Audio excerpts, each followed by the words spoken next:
გურჯაანის მუნიციპალიტეტში ქუნთრუშას შემთხვევები ფიქსირდება. გადამდები ბაქტერიული ინფექციით ნებისმიერი ასაკის ადამიანი შეიძლება დაინფიცირდეს. პირველ ეტაპზე დაავადების ნიშნები ძალიან გავს გაციებასა და გრიპის სიმპტომებს, რომელიც დაინფიცირებიდან 12-დან 48 საათში ვლინდება. თუმცა გაციებისგან მისი გარჩევა ძლიერი წითელი გამონაყარით არის შესაძლებელი. ქუნთრუშას საწინააღმდეგო აცრა არ არსებობს.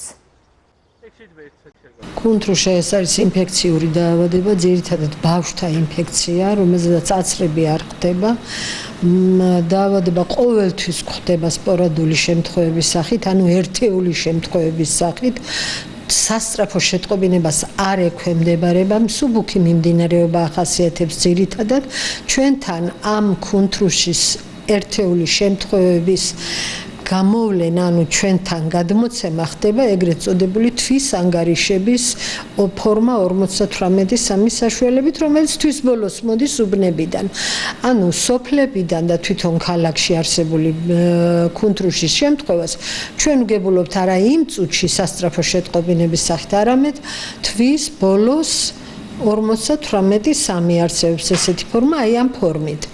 დაავადებას არ ახასიათებს, იშვიათად ახასიათებს მძიმე მიმდინარეობა, იწყება მაღალი ტემპერატურა, რით ანგინით, ენაზე თეთრი მონაცრის ფრონადებით, წითელ კანზე წვრილბუშტოვანი წითელი გამონაყარით, საშიში არ არის ეს დაავადება. ფარული პერიოდი 2-7 დღეა და 2-7 დღის შემდეგ გამოვლინდება დაავადება. გადამდები არის როგორც ფარულ პერიოდში, ასევე დაავადების გამონაყარის პერიოდშიც.